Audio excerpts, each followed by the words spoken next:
So it matters who is doing, like who this person is on the end that's doing the training, that's selecting A or B. And then civil rights issues, which I don't recall the first, answer choice A didn't bring up potential civil rights issues. The model is trying to please. It is not trying to fact. Okay, it's not going for reality.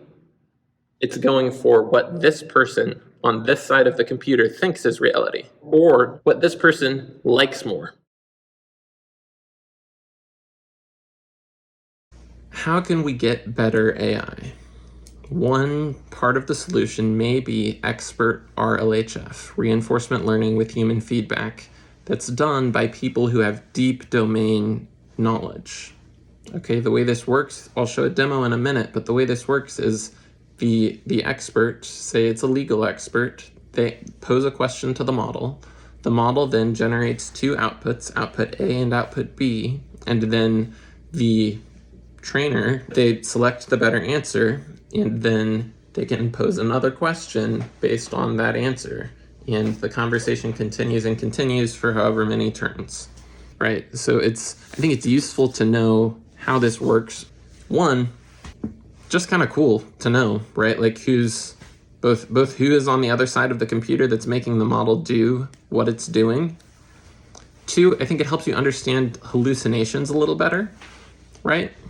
Like I talk about the hypothetical scenario, which is actually a very real scenario for me, of asking for a citation by my professor 1 time, 2 times, 3 times. The 4th time, I got this great citation, right, from a large language model. I think it was GPT 3.5 at the time. That was completely made up, total hallucination, right? But it's because the model knew what I wanted, right? And when we RLHF models, we're training them to give the people, us, the RLHFers, right, to give the people what they want.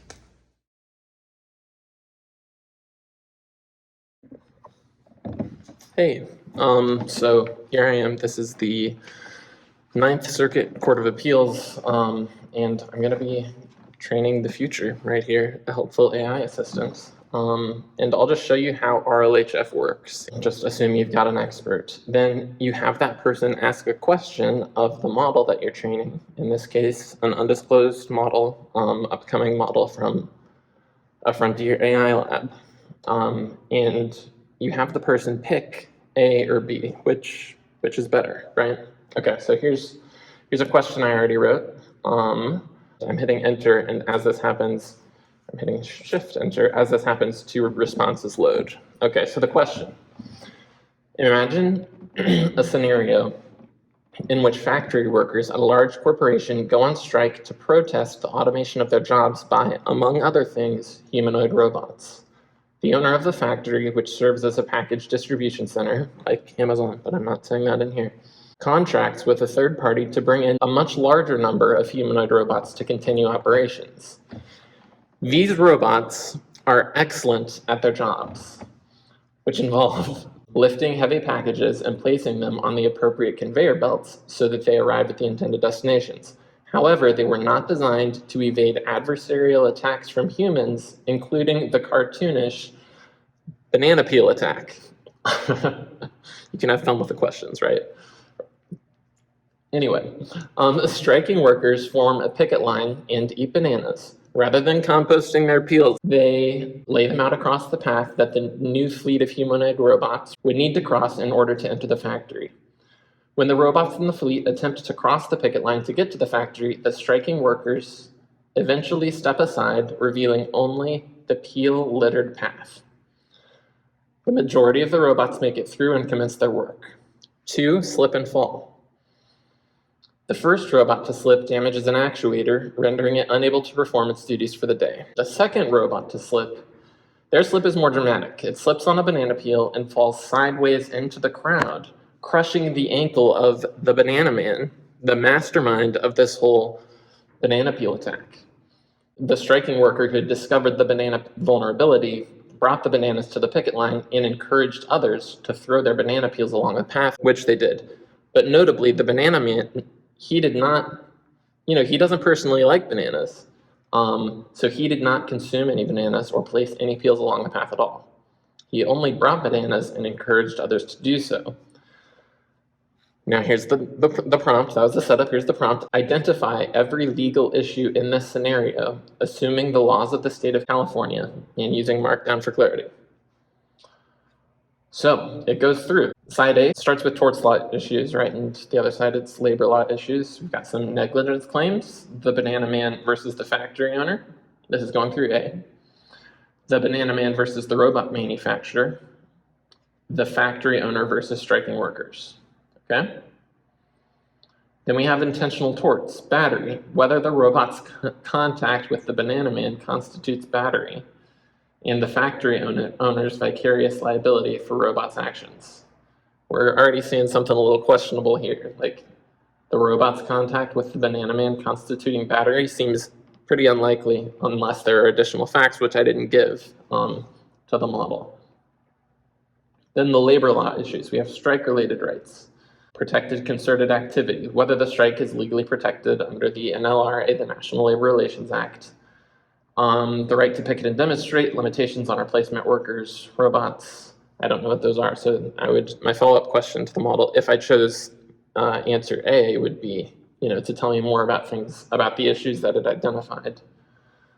Then we've got contract law issues, which include employment agreements, breach of contract, workers' obligations during strike, factory owners' right to seek alternative labor, which it does in this case in the form of humanoid robots, and third-party agreements regarding liability distribution. Who's going to pay for what? If assuming the banana man who got injured is successful in a lawsuit.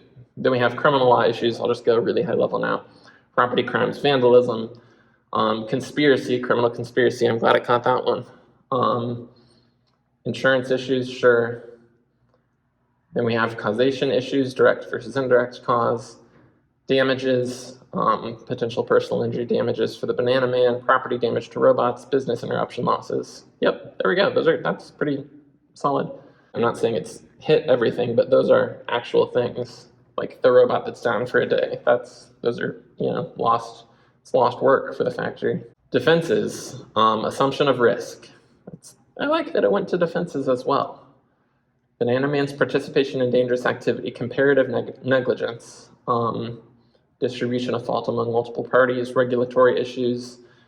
We've got NLRB regulations and robotics regulations.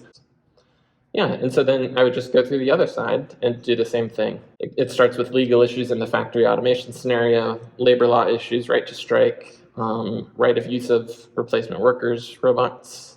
It gets into a little more detail here, right? The legality of using permanent versus temporary replacement workers during a strike. Whether robots are considered replacement workers under labor law, I think that's a good question. And then we go through tort law issues, negligence, the company's potential negligence, and the worker's potential negligence. Cool. Premises liability. And then we have product liability, personal injury also. Okay, and then briefly, criminal law issues, criminal mischief / vandalism, conspiracy, employment law issues, workplace safety, contract law issues, third-party contract, insurance issues, workers' compensation, technology law issues. I didn't notice that in the first one. And then civil rights issues, which I don't recall the first, answer choice A didn't bring up potential civil rights issues, which the question doesn't give, the question I posed doesn't give any specific facts that would sort of make you think civil rights issues, but here's what it says: discrimination. Potential age discrimination claims if older workers are disproportionately affected by automation. That's pretty concisely said. It would also, I think, other discrimination claims could exist if other protected demographics were also disproportionately affected by automation. And this one gives a conclusion. B does, but A does not. This scenario presents a complex web of legal issues spanning labor law, tort law, criminal law, employment law, contract law, insurance law, technology law, and civil rights law. The interactions between striking workers' rights, company liability, product liability and individual criminal/civil liability create a challenging legal landscape that would likely require extensive litigation to resolve. Extensive litigation that might wind up here if it happened in California and was appealed in the Ninth Circuit Court of Appeals. So I was just here today, figured, what the hell, let's train the future, the future in the place where it's gonna matter. So decisions now I actually have to pause and assess which one was better, and select. They give me an 8-point scale here, from A being more helpful to B being more helpful. I think B is slightly more helpful. Boom. Okay, and then I can ask, so that's turn 0, and then I can ask, I guess, probably up to 3 follow-up questions, I think, and to go from there. But that is how RLHF works, right? Reinforcement learning with human feedback. Why it matters, why it really matters to you individually, is just the fundamental process that's going on here, right? Understanding that we, through what we're doing right now, are training the model, assuming this question gets approved, right, and everything. We are training the model to give the answer that I chose and not the answer that I didn't choose, right? So it matters who is doing, who this person is on the end that's doing the training, that's selecting A or B. That matters. And it also matters that the model is trying to please. It is not trying to fact, okay? It's not going for reality. It's going for what this person on this side of the computer thinks is reality, okay? And that's how we get or not even thinks is reality, what this person likes more. Okay, and that is how we get hallucinations, right? So if I ask it 4 times, find case law that's relevant in the Ninth Circuit that has to do with voting rights, and is written by, or academic journals, we'll say, not case law, written by Nate Persley at Stanford Law School. That's, if I ask it 4 times, it's gonna think that that's what I want, right? It's not gonna think that I want no 4 times in a row, right? I've never asked while doing, and I've done lots of RLHF on models on this legal assistant model. Never once have I asked the same question 4 times in a row where the right answer has been no, okay? So that's just let that sink in. That's all I got for now. I hope there are no legal issues filming in here. There probably are. Yikes. I'll ask the model about it. Okay, but that's how RLHF actually works. And hopefully now you understand a little bit more about why it matters, right? Why it matters who is on this side, and how you can take that now and know what you're getting from AI. You're getting something that is trying to please you based on what it thinks you want. There's more to it to that, but that is a core element that is important to understand. It is trying to give you what you want, give the people what they want. Okay, good to talk to you. Great place to talk, by the way, and great session earlier today. Judges, in case you ever watch this, they're judges still if they're on the Ninth Circuit. In case you ever watch this, great session. Okay.